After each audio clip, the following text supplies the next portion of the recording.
राम राम। राम राम भैया। अरे भाई किस सोच में बैठे हो? सब कुछ ठीक ठाक तो है ना? भाई एक बात मेरी समझ में नहीं आ रही। इस जमीन को हम बरसों से जोत बो रहे थे, फसलें भी अच्छी हो रही थी।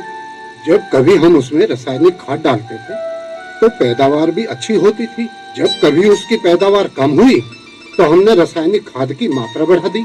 पैदावार तो अच्छी हुई, लेकिन अचानक ही उस जमीन की उपजाऊ शक्ति खत्म हो गई।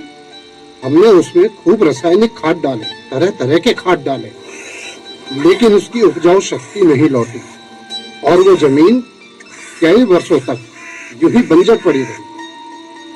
अब अचानक ही ये क्या चमत्कार हो गया कि उसकी उपजाऊ शक्ति लौट आई? भाई गोपाल भैया, ये चमत्कार मेरी समझ में तो आया नहीं कि कैसे हुआ। देखो कि वर्षों से भूमि बंजर पड़ी थी, उसमें अगर उपजाऊ शक्ति लौट आई है तो उसका कारण है गौ माता। गौ माता के कारण? भाई ये कैसे? पंचायत में आते तो तुम भी समझ जाते। अरे गोपाल भैया, आप तो पंचायत में गए थे ना, आप ही समझा दो। कुछ दिन पहले नरसिंहपुर की गाय आकर उस बंजर भूमि पर रुकी थी। उन्होंने जब वहाँ गोबर और मूत्र डाला, रात को बरसात होने की वजह से वो मूत्र और गोबर भूमि में चला गया। उससे उस जमीन की उर्वरा शक्ति बढ़ गई। ओहो, इसका मतलब भूमि जीवंत होती है और हम लोग उसमें रासायनिक खाद डालकर उसकी जीवन शक्ति को खत्म कर देते हैं। यही बात तो डॉक्टर शिवा पूरे गांव को समझा रहे हैं। हमारे बुजुर्ग जिस पद्धति से खेती करते आए थे, हमें उसी पद्धति से खेती करनी पड़ेगी। इसका मतलब ये हुआ कि हमें आधुनिक यंत्रों से खेती करनी बंद कर देनी चाहिए। डॉक्टर साहब का कहना है कि जो यंत्र मानवता को विनाश के कगार पर पहुंचा दे, वो यंत्र किस काम का?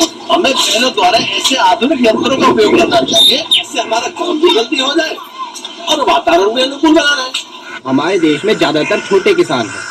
उनको चाहिए कि गाय के गोबर से बने खाद का इस्तेमाल खेती में करें और बैलों द्वारा जो आधुनिक यंत्र बनाए गए हैं उनसे ही सिर्फ खेती करें। भाई, देसी गाय के गोबर का खाद ही क्यों, और गोबर का खाद क्यों नहीं?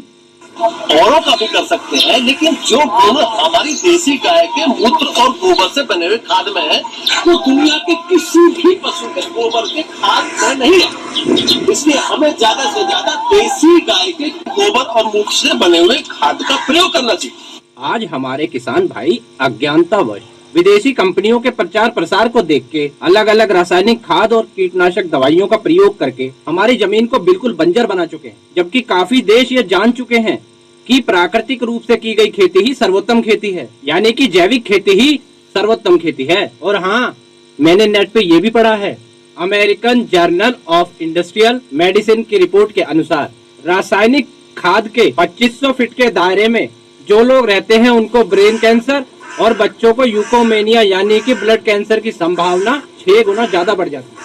और हमें देसी गाय के गोबर और मूत्र से बना हुआ खाद और कीटनाशक ही प्रयोग करना चाहिए, जिससे हमारा वातावरण भी शुद्ध बना रहे।